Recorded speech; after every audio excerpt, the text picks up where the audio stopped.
สบายดีมื้อนี้เราจะมาแนะนำเกี่ยวกับการตั้ง Gmail ในแท็บเล็ตขั้นตอนทำอิฐให้เราไปเข้า Google หลังจากนั้นให้เขาไปเข้าแอป Gmail กดคำว่าเข้าใจแล้วกดหมายบวกหลังจากนั้นให้เราไปเข้า Google แล้วถ้าโหลดข้อมูลถ้าใครมี Gmail แล้วให้เราสามารถเขียนได้เลยหรือเราอยากสร้างใหม่ให้เรากดสร้างบัญชีใหม่แล้วกดสำหรับบัญชีของข้อยมาในหน้านี้ให้เราใส่ชื่อและนามสกุลที่เราต้องการตั้ง Gmail ใส่ชื่อนามสกุลหลังจากนั้นให้เรากดถัดไปใส่วันเดือนปีเกิดเลือกเพศกดถัดไป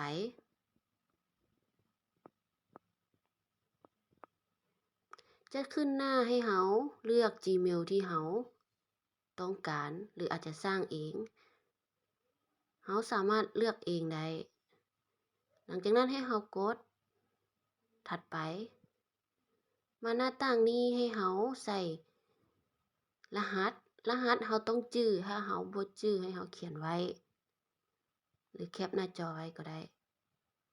หลังจากป้อนรหัสแล้วให้เรากดถัดไป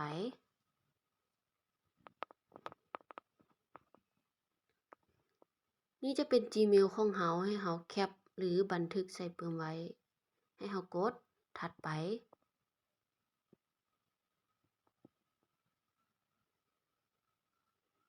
จะขึ้นข้อกำหนดต่างๆให้เรา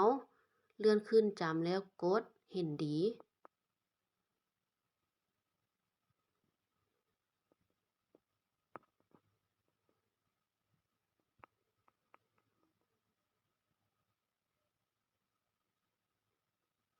หลังจากนั้นขึ้นมาอีกหน้าต่างนี้เกี่ยวกับข้อมูลสำรองของอุปกรณ์เรากดยอมรับคือว่าสำเร็จในการตั้ง Gmail จะขึ้น Gmail ของเราหลังจากนั้นให้เรามากดพาค่อยไปที่ Gmail ตัวนี้เราจะเบิ่งว่าเราตั้งสำเร็จหรือบ่ให้เรากดอนุญาตถ้าสำเร็จแล้วเราจะเห็นจุดสีแดงๆอยู่ทางขวามืออักษรที่เราเริ่มต้นให้เรากดเข้าไป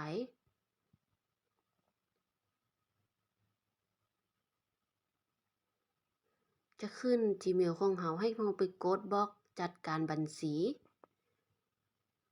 เราจะมาเปลี่ยนหรือใส่เพิ่มเลขโทรศัพท์ที่เราต้องการให้กดบล็อกสีเหลืองเพิ่มเบอร์โทรศัพท์ที่กู้คืนบัญชี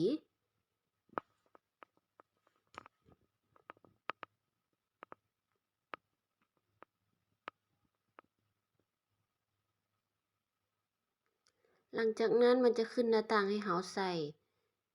รหัสที่เราตั้ง Gmail ให้เราใส่รหัสที่เราได้ตั้งเบื้องต้นหลังจากนั้นให้เรากดถัดไป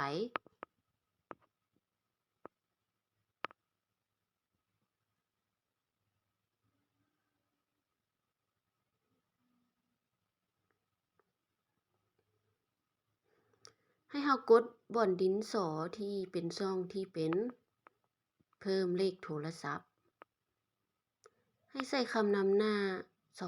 20หลังจากนั้นให้เรากดเบอร์โทร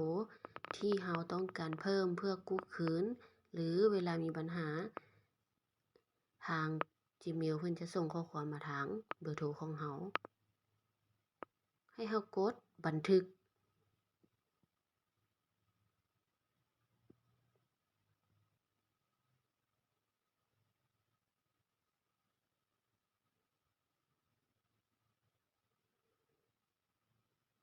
ถือว่าสำเร็จแล้วเกี่ยวกับการเพิ่มหมายเลขโทรศัพท์ถ้าเราเห็นเบอร์ขึ้น